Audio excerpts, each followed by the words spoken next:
morning. It's a privilege to be here and to share a word with you. I know many of you guys are 10 times more qualified than I am, and yet here I am. So I suspect that the Lord has something special for us today.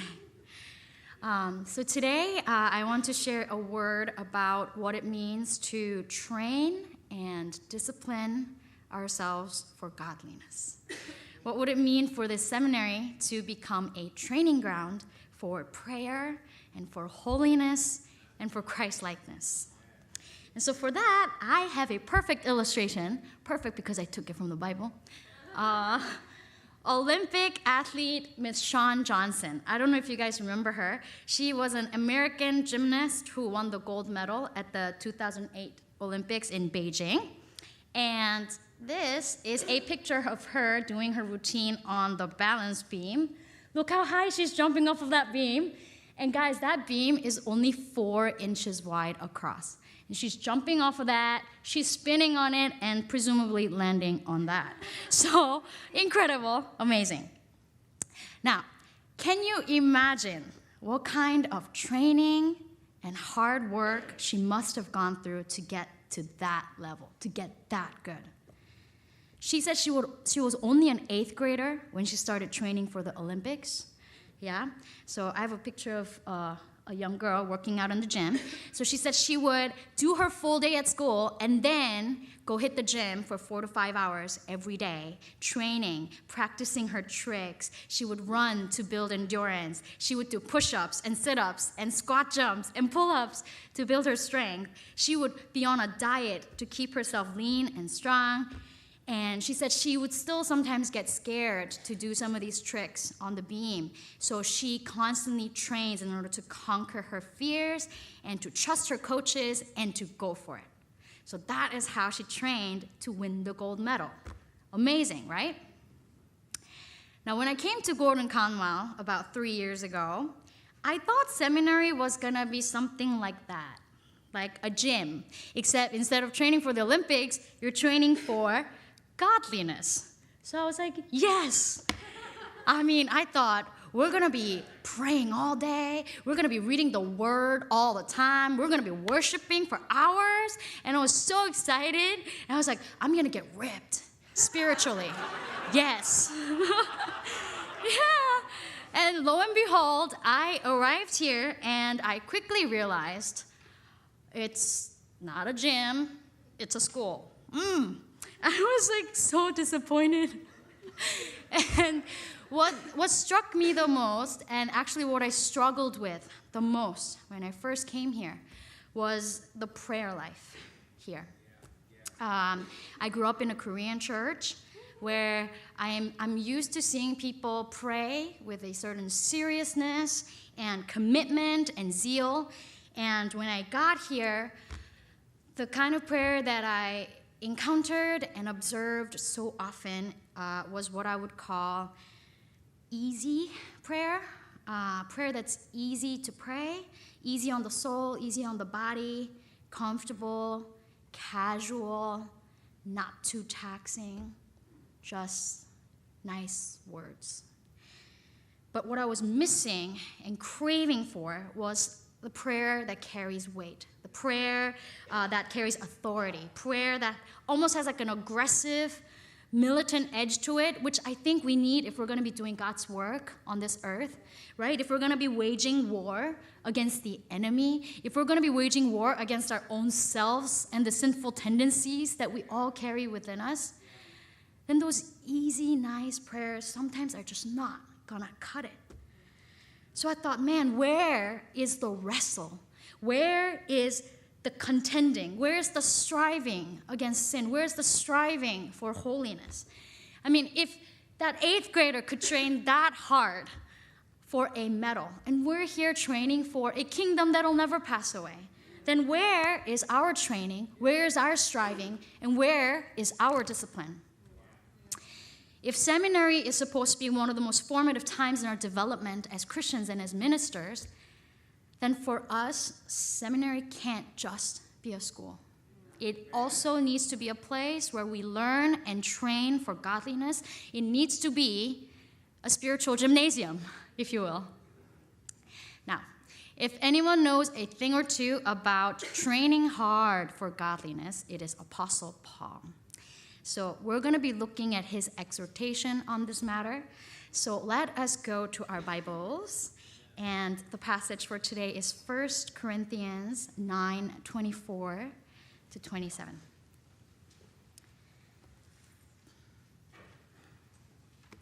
Okay, 1 Corinthians 9:24 to 27.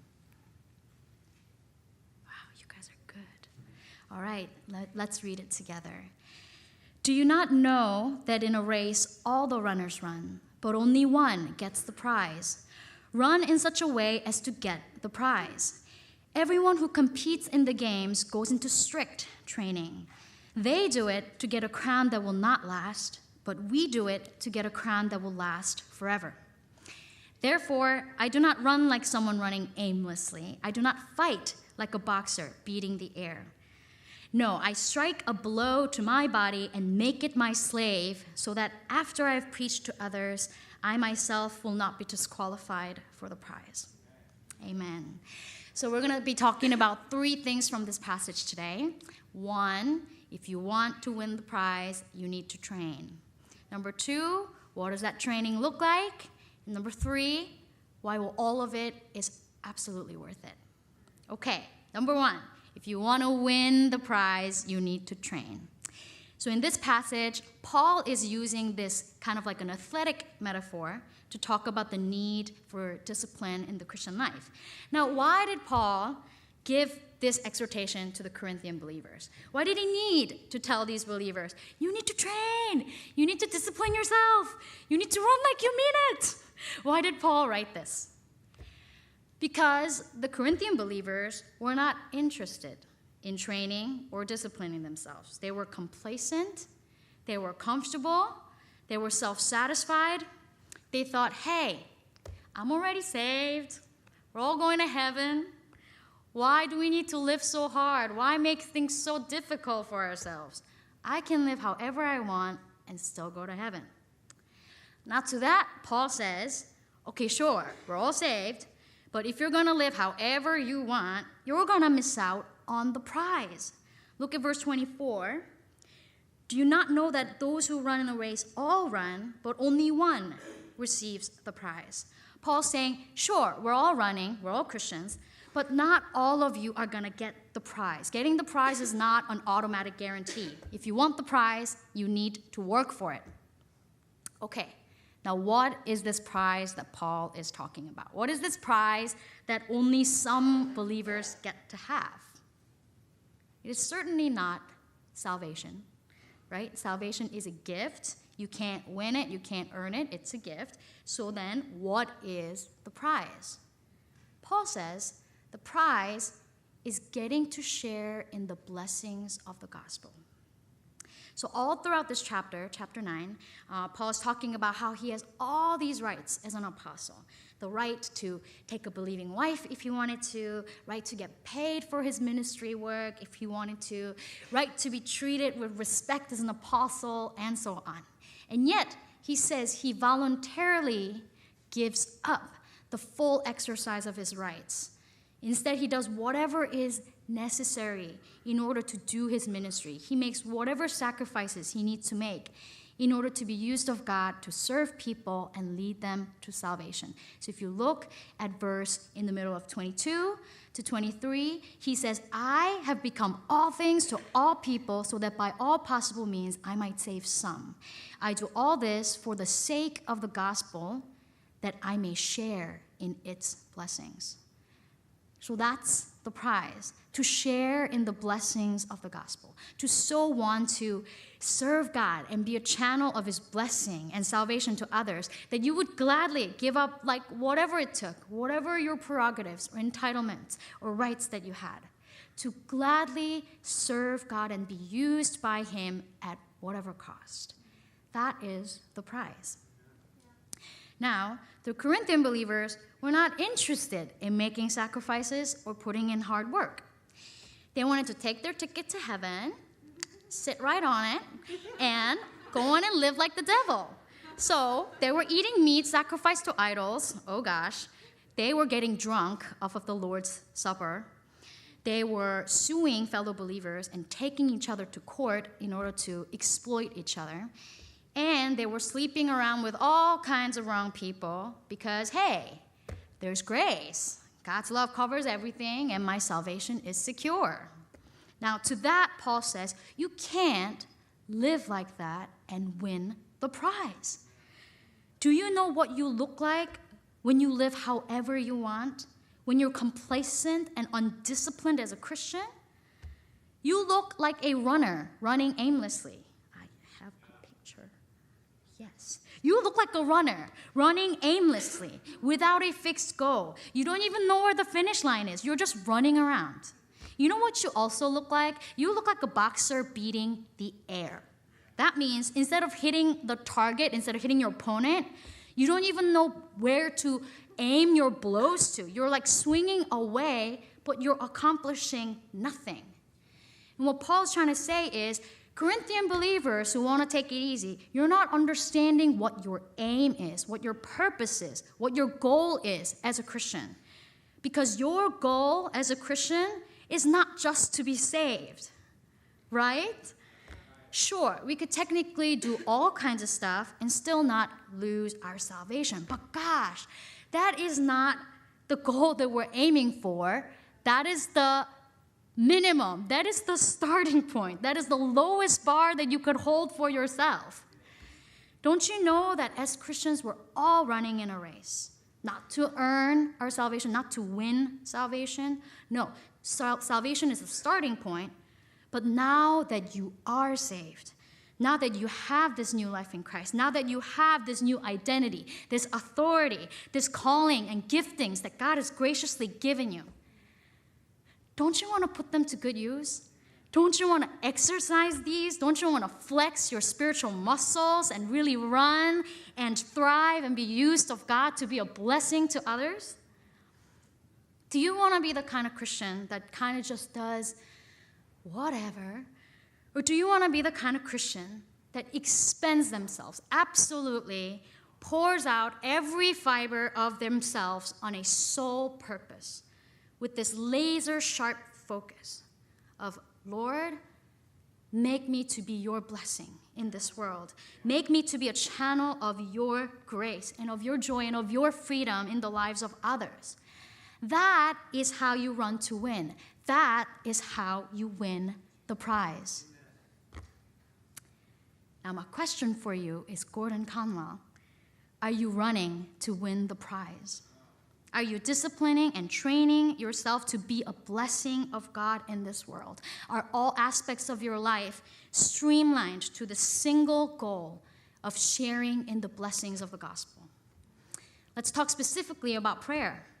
Are we training ourselves to be people of prayer? Are we learning how to pray with depth and breadth and with endurance and authority and power and discernment? Are we disciplining ourselves to grow in our prayers in these ways and to bless others through our prayers?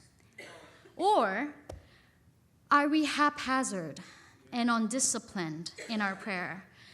Do we pray whenever we feel like it, for however long or short we want, with whatever time we could spare in our day, and about whatever topic we want to talk about, and being careful to avoid the topics that we don't want God's input on?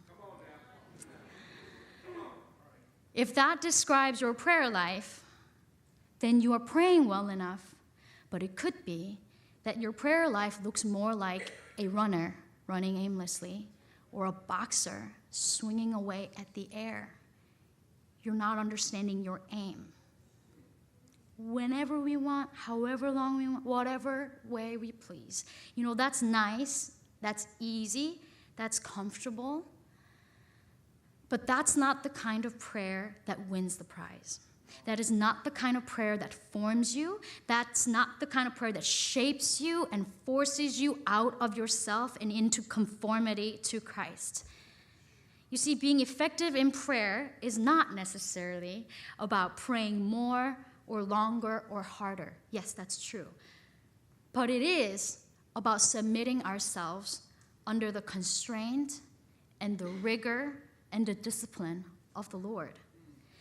That means we need to be able to get on our knees and say, Lord, if there's some spiritual fat in me that needs to get burned away, Lord, do it. Lord, if there are bad habits, bad posture, bad form in me that needs to be corrected, Lord, do it. Lord, if there are spiritual muscles in me that are weak and powerless, if I don't know how to have faith in hard times, if I don't know how to pray, if I don't know how to trust and hope in God alone, and these muscles need to be worked out and built up through hard exercise, then Lord, do it, Lord. Do it through this time of prayer, because I want the prize. I want the prize of becoming more like you. I want to do your will on this earth. So whatever it takes, Lord, I am willing. Lord, do it. That's how you win. That's how you pray to win the prize. Gordon-Conwell, don't run aimlessly. Don't box the air. Pray in such a way as to win the prize. Amen. Now, point second. Second point. All right, what does that training look like? Okay, we said if you want to win, you need to train. But what does that look like? What does training for godliness look like? What does it mean to train ourselves for godliness? Paul tells us in verse 27. He says, I don't fight like a boxer beating the air. No, I strike a blow to my body and make it my slave, so that after I have preached to others, I myself will not be disqualified for the prize. So there's two verbs that Paul is using to describe how he's training himself. One, striking a blow to his body, and two, making it his slave.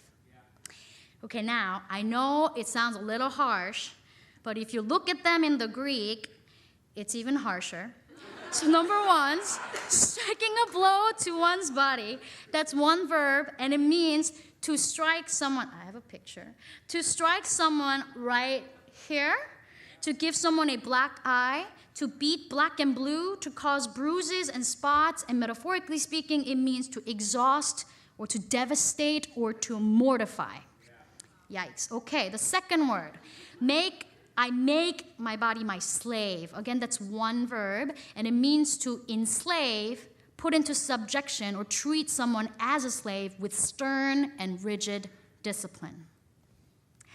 Okay, now that's intense, and we might wonder, man, is all that necessary? Why so harsh? Why so strict? Why so violent? Is Paul being an ascetic here? Is he saying that if I want to be holy and spiritual, I need to be mean to my physical body? No, because in the very next verse, Paul's going to tell you exactly why he's so harsh with himself. He's going to tell you it's because I'm just like the Israelites in that I am prone to wander away from the Lord. So read chapter 10, verse 1, which is a verse coming right after our passage. Paul says, for I do not want you to be ignorant of the fact, brothers and sisters, that our ancestors were all under the cloud and they all passed through the sea. And Paul will go on to talk about how the Israelites, after seeing all that the Lord had done for them, with the plagues and the splitting of the sea and raining bread from heaven, they still rebelled. They still fell into idolatry. They all died in the desert. They disqualified themselves from entering the promised land. Why? Because they couldn't control the cravings of their flesh. So Paul is telling us, why am I so harsh with myself? Why do I discipline myself so strictly? Because I'm not above the Israelites. Because I live in this fallen flesh that has a bent toward idolatry.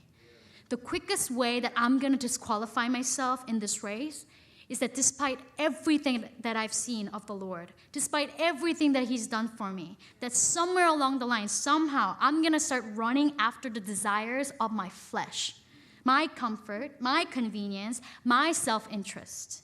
That's in me. That's in my nature.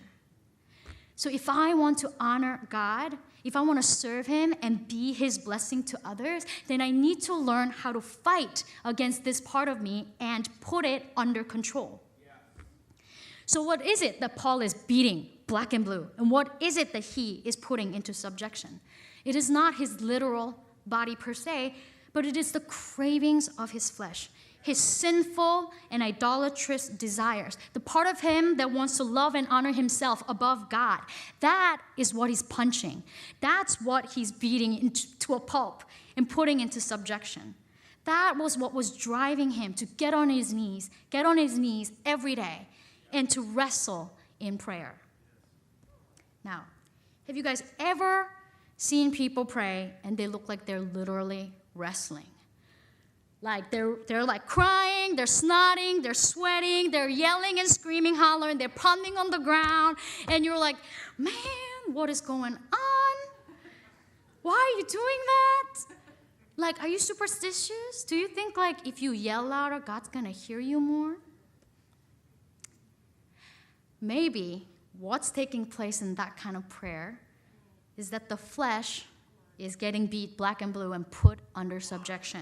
Maybe what's going on in that prayer is the sacred work of doing violence against the sinful flesh. I beat my body and put it under subjection so that I may not sin against the Lord and disqualify myself from the prize.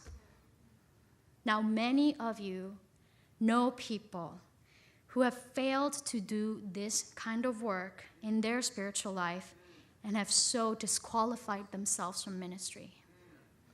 People who failed to put their flesh under subjection. But guys, that's in us too.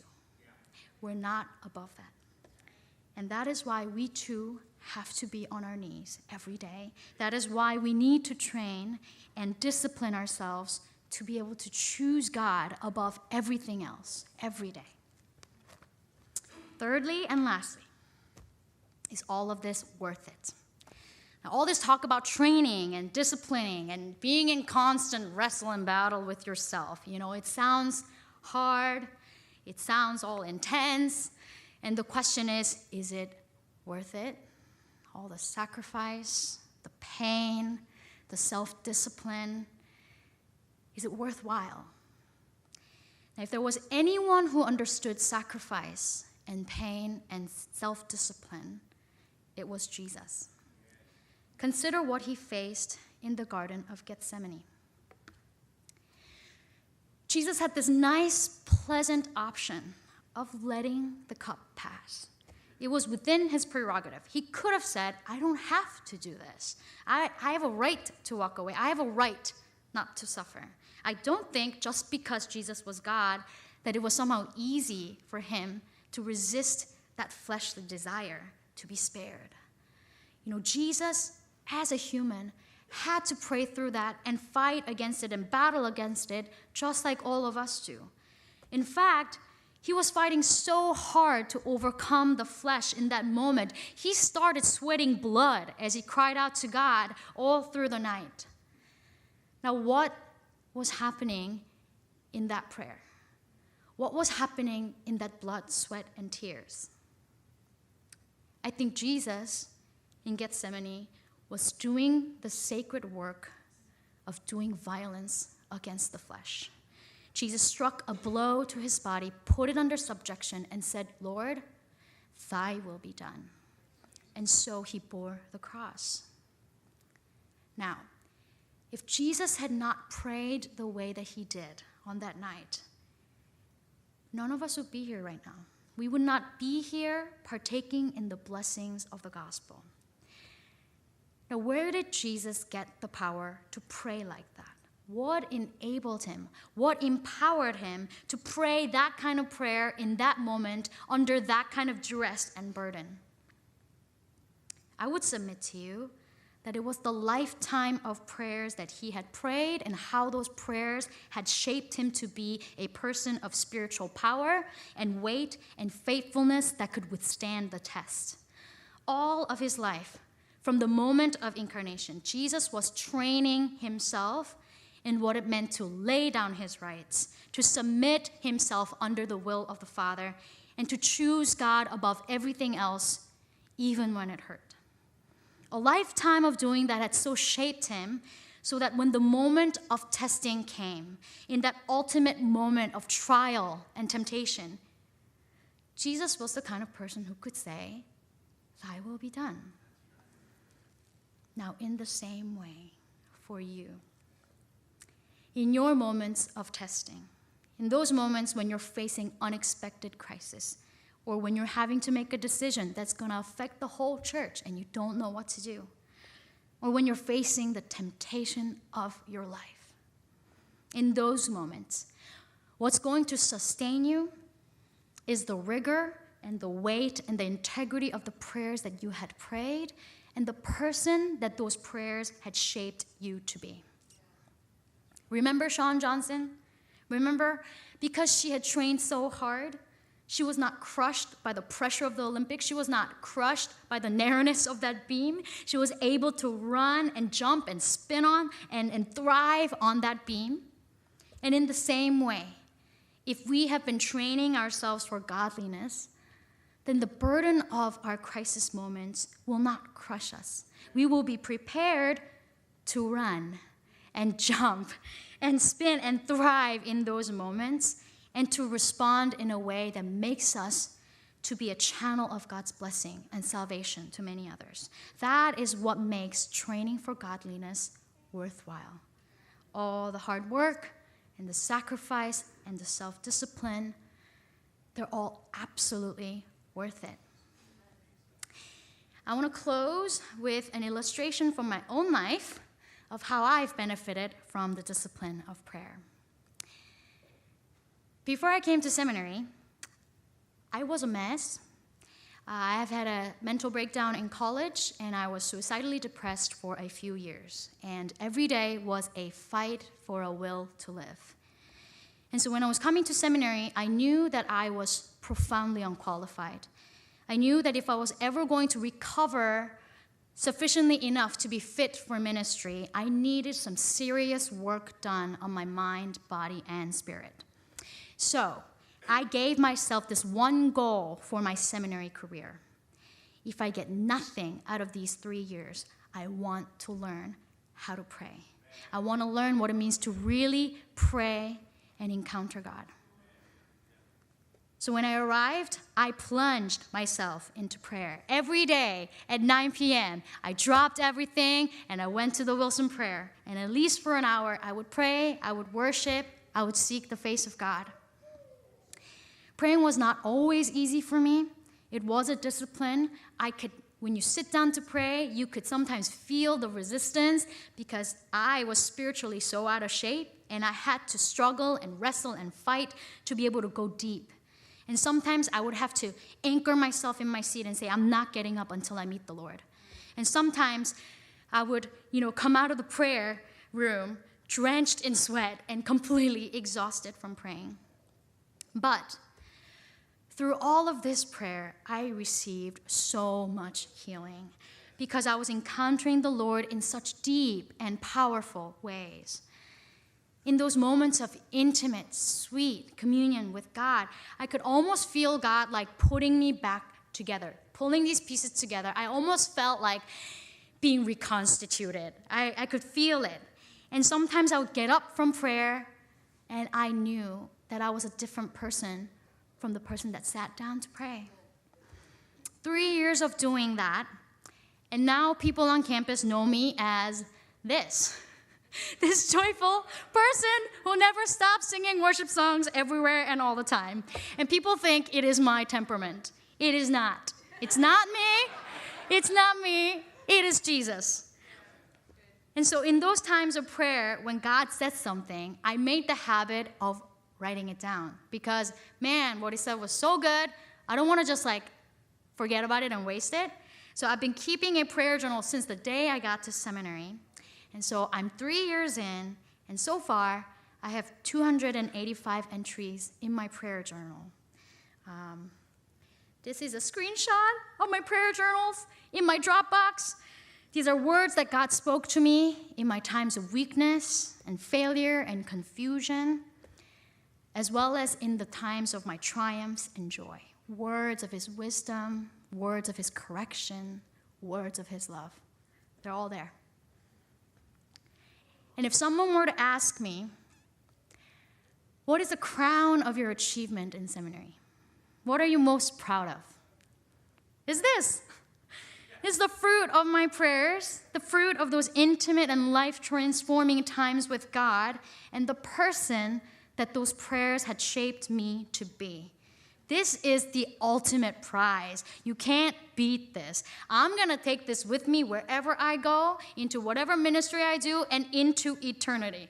This is the crown that will last me forever.